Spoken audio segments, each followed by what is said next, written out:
G'day team, and welcome to day 2 of our Goldfields adventure, where we're seeking our fame and fortune whilst taking in a heap of history along the way. Now today our first destination is Rowles Lagoon, before we continue out to the east side of the Goldfields to make camp. It's going to be a ripper episode, so let's get to it.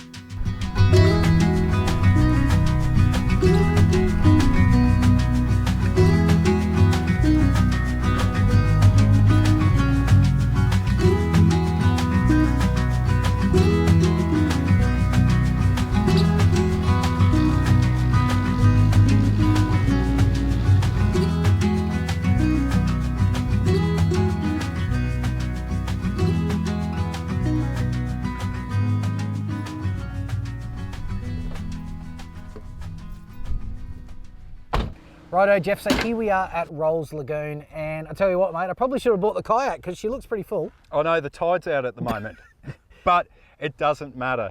Look, we've had a really dry summer here in the Goldfields for the last few years, and we just haven't had the big summer cyclonic rains that come from the north. So would have this been a place that old prospectors would have come to get some fresh water?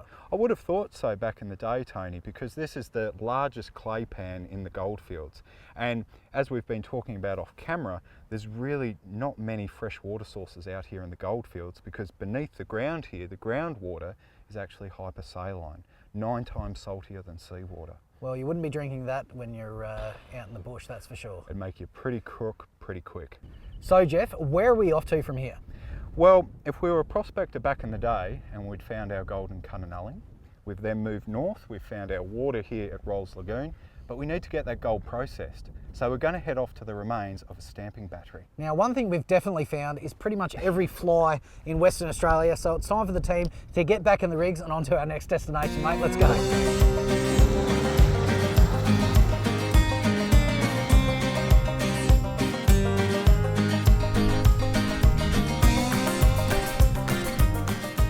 Jeff Lewis has to be the nicest guy this side of the Black Stump. His local knowledge is unparalleled, having spent years exploring the region. It's not often that you have access to a guide with this kind of experience. These old tracks can be deceptively challenging. They seem pretty smooth, but then these little ones sneak up on you. You gotta be real careful. As always, never hook your thumbs into your steering wheel, because if you suddenly hit a pothole and it spins the wheel on you, there's a fair chance that you might break a thumb. G'day team, we're travelling through the West Australian Goldfields, and now that we're all set up at base camp, a reliable source of solar energy is absolutely paramount. And today we've set up the 300 watt solar blanket from Wildtrack. Now the big rig needs a big solar panel, and the 300 watt blanket will provide up to 15 amp an hour, sorting out all of our power needs. Now the high output 20 amp MPPT solar controller means that you can safely charge all of your batteries, including the latest in lithium technology. Now this has to be my favourite feature. Even a big solar blanket like this, packing up and setting up is an absolute breeze. And when you add in these integrated kickstands, maintaining the correct angle to the sun all day long is absolutely fantastic. The Wildtrack solar blankets come in 3 capacities at 160 watt, 240 watt, and the big boy, this is the 300 watt. For these and other great Wildtrack products, visit your local stockist or wildtrack.com.au. These old tracks haven't been used for years, and it doesn't take long for Mother Nature to move back in. So, watch your paintwork.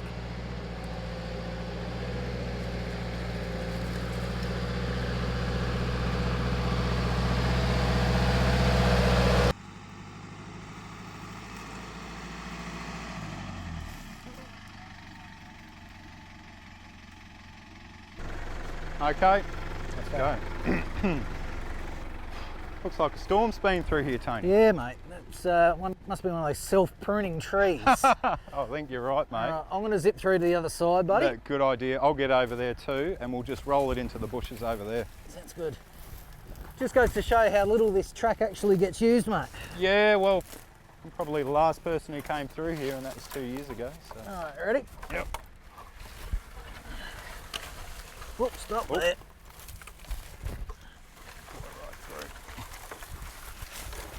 Awkward things. There we are, easy done. Good. The track is clear. Yes.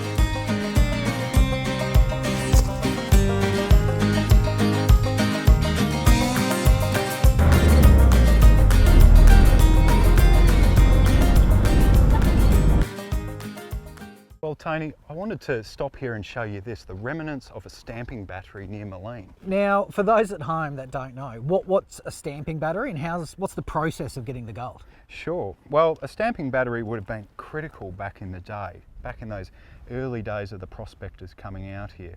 And it worked on a very, very simple system. The ore would come up from down south there, from the mine down that way, on horse and carriage, come up here, and then it would be crushed down and pulverised till it was a fine sand. Using water, it would then be washed over a rippled board, and because gold's very heavy, it'd fall out of suspension into that ripple on the board, be collected, melted down, and then sent off to the Perth Mint. So this is almost panning for gold by machine? Yeah, basically on a large scale. On a larger scale. Yeah, that's an easy way of putting it, Tony. And what was the purity of the gold that they were able to get? Look, it was an effective method, and certain methods that we used then are still used today. That's fantastic. The problem is it's not as refined as the methods that we're using now, and you can only really process ore down to probably 6 grams per tonne, which is considered to be quite high grade now. So anything lower than that, this particular method was no longer effective, making it obsolete. It's amazing to see some of the relics of our prospecting past here in Western Australia. Now, you said that we're close to Mulline, so I reckon we jump in the rigs and we head over there for a quick look before we lose the rest of the light of the day. Great idea, Tony. Let's go.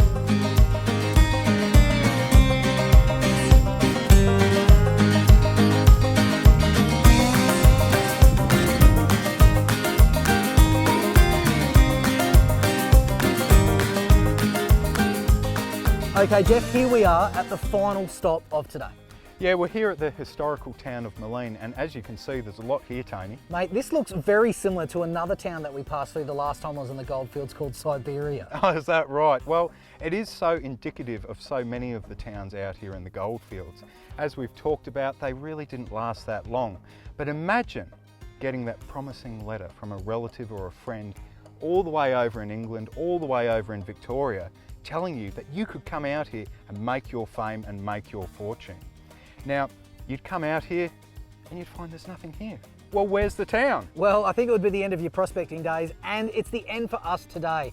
But it's not the end of this Goldfield adventure, so make sure you tune in next time as we continue to seek our fame and fortune, and we'll see you then.